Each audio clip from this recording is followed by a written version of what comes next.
That's weird. I'm saying I don't wanna come down from your love. We'll get lost together, let me find. Don't ever let me come down from your love. From your love. From your love. Hey guys, it's Bree here. If you're new to my channel, welcome, and welcome back if you're a returning subscriber. Today I'm back with another K-pop comeback review. We're going to be talking about I-DLE's newest title track, Tomboy, in addition to their first full album, I Never Die. But before we get into it, guys, make sure to hit the subscribe button and ring the bell for more K-pop content. Also, if you're looking for a fun, safe, chill K-pop community, make sure to check out my Discord server. We have 1,700 members and counting. We have weekly listening parties, game nights, watch parties, so definitely check it out. The link is in the pinned comment if you want to join. And now let's get right into the video. Yeah, I'm tomboy.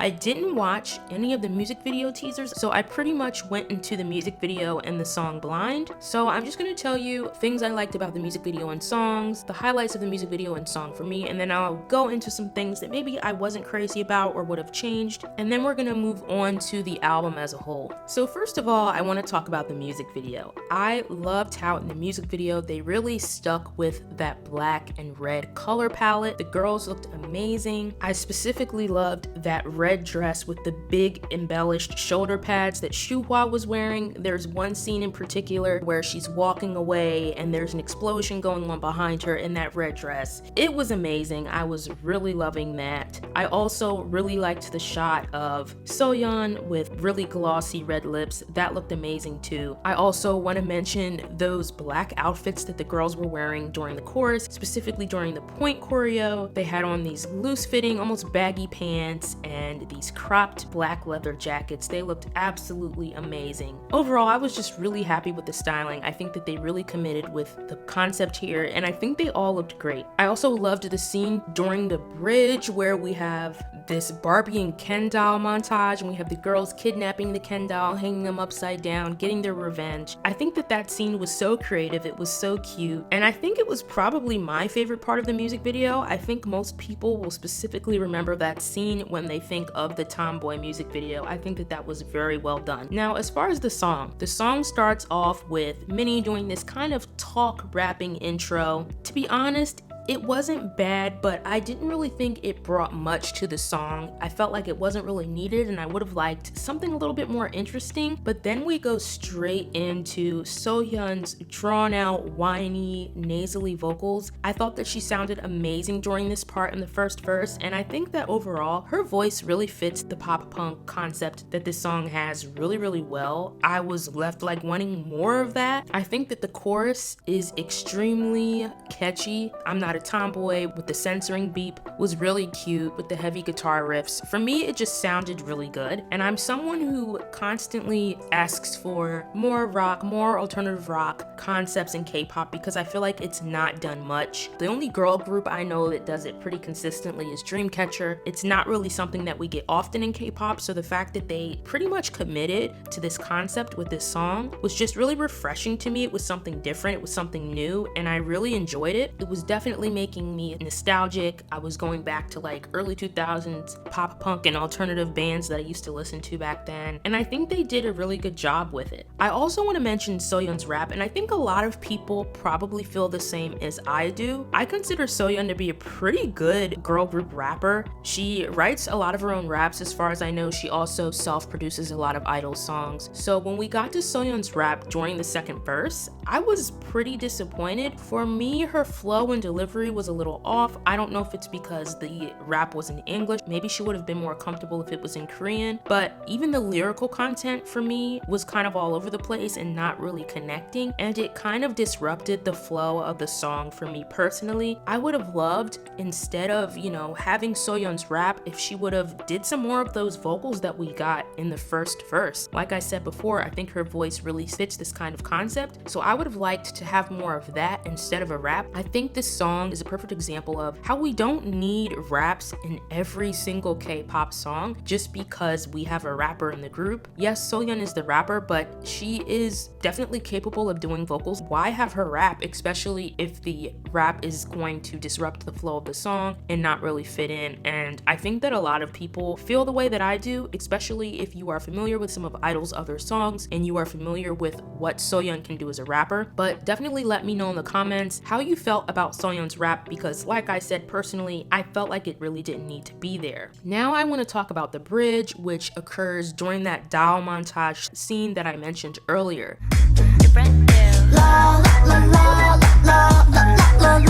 For me, after such a powerful pop punk heavy chorus with all those guitar riffs, everything going on, I really wanted more of a bridge. I wanted something more climactic than just the la la la and kind of stripped down instrumental that we got during this part. It just kind of fell flat to me and it kind of almost took me out of the song. I also thought that the ending of the song wasn't as strong as it could have been.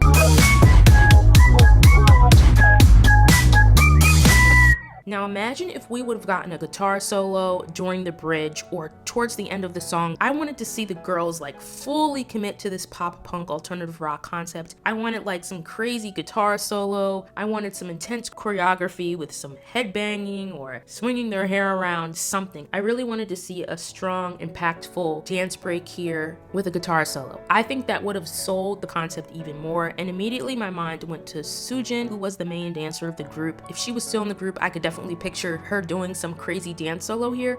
But even without Soojin, I think that inserting some type of crazy dance break with more of a climactic bridge or ending of the song or final chorus of the song would have made the song even better, in my opinion. But that's just me. Let me know if you guys agree. When I think of pop punk songs, especially from the early 2000s, there's usually a climactic bridge like that, or at least a powerful ending that almost ends abruptly. I know that that was the trend back then, and I would have loved to see something like that manifest in this song. Overall though, like I said, I'm a sucker for rock concepts in K-pop. I really did enjoy this song, even though there are a few things that I would change about it. If I had to give it a rating, I think I would give it maybe like a 7.5 out of 10. I definitely like it. I added it to my playlist immediately, even despite some of the things that I would have fine-tuned. So now I want to move on to the album as a whole. I was actually pleasantly surprised. The girls pretty much committed to that pop punk alternative rock concept throughout the album. Those influences are present. Some of the songs that stick out the most to me are, first of all, I want to mention Villain Dies, which I could have actually seen as a title track, or I would at least love to see it promoted as a B-side alongside of Tomboy. I think it's a really good song and I would love to see them perform it and see what the choreography would look like. I also really loved Already. I found it to be the most I-dle sounding song out of every other track on this album. The already over part of the chorus is going to be stuck in my head. I was living for it. The chorus of this song is absolutely beautiful. Please listen to it if you haven't already. Yuki's vocals hit me like a ton of bricks in this song. I enjoy her vocal tone so much and I think she sounded absolutely amazing. I also really enjoyed Polaroid. I loved the acoustic guitar that was present throughout the song. It was a slower song compared to the other tracks and it gave very like chill, melancholy vibes. So if you like that type of song, definitely check that out as well. I also liked My Bag, which is the final track on the album. Loved the La Ta Ta reference we got from Minnie in the first verse. Uh-oh, no you like it. My voice in the modern more got that. Uh-oh. It's more of an upbeat dance track. To me, it almost didn't fit with the rest of the album, but I do understand why they put it in there and maybe switch things up. I would recommend you check out that song as well. Overall, I think it was a good album. I think this was a good first album for them. It does sound a little different than what I'm used to hearing from I-dle, but I do think it was bold of them to do this, and I think it's a way for I-dle to show their versatility. And if I had to rate this album, I think I would also give it a 7.5 out of 10. There are a few tracks I really enjoy, like I mentioned, Villain Dies, Already, Polaroid, in My Bag. I feel like Villain Dies could be Oh My God's Cousin. It's also very dark, very brooding, very creepy sounding. It has this very hip-hop bass line to it. I really liked it. Like I mentioned before, I'm someone who constantly asks for more rock influences in K-pop songs and concepts, so overall, I'm really happy that I-dle went this direction. But like always, I want to know what you guys think. What did you think of I-dle's Tomboy? Did you like it? Was it not for you? Also, if you've listened to it, what did you think about the I Never Die album? Were you a fan? If so, what were your favorite tracks